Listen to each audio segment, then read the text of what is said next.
this is called the debate of what's more important, picking or running. And so, you know, and I don't have a very good answer for that, because I will definitely tell you that there are people who've made a fortune picking. You know, if you bought the right thing and stuck it in a drawer and never even called that person, but you happened to pick, you know, Bill Gates, you made a lot of money. I can also tell you that I think that, and particularly in turning something into a first base hit or a first base into a second base, I think that running has a huge impact. I think that the biggest impacts we can have, first and foremost, is recruiting. Honest to God, you need a CFO, and boy, I know this person who's really good, and I talk to them all the time. And you know, on staff at Mobius, we have 4 full-time recruiters. That all we do is we take the resumes that come in, and we talk to all our companies, and we figure out who needs what, and we look all across the board, everything from individual contributors all the way up to CEOs, and keep an active dialogue going. And I very frequently meet with CEOs who ran something, sold it, whatever, and they're out there looking for their next gig. They may not even be looking at it, and I will go talk to them, because when you've got 100 companies in your portfolio, chances are someone's going to need a CEO somewhere that this person might be the right fit for. So a big part of our job is recruiting. I think calling the questions.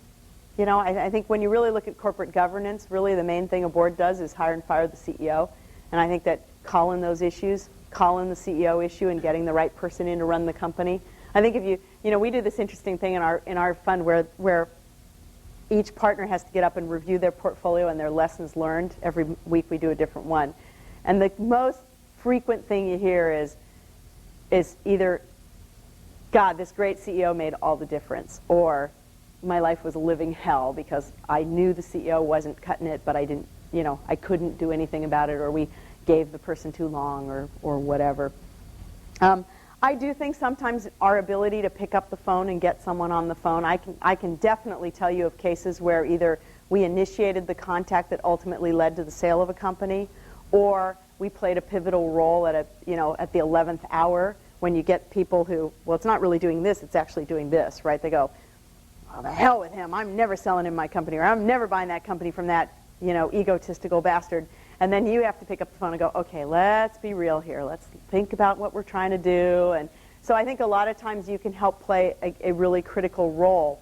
And, you know, a lot of times you sit on the sideline for a couple of years not necessarily doing that. And I think that's the other thing is it's been hard for me to learn as an ex-operating person, because I have, you know, for the first few years of being a VC, I called it put me in coach syndrome. You know, it's like, put me in coach, come on, I know I could go close that sale. And that's not what venture capitalists do, right? So you really have to learn to not transfer work from the employees to you. And frankly, entrepreneurs are pretty good at doing that, because again, they don't pay you. So a lot of times an entrepreneur will say, well, could you handle this? And it's usually like really nasty tasks like compensation analysis and performance reviews of people who are having problems, and, you know, all the things they really don't want to do. And so you have to avoid those kind of transferences. But I do think that a venture capitalist can make a significant difference in a company.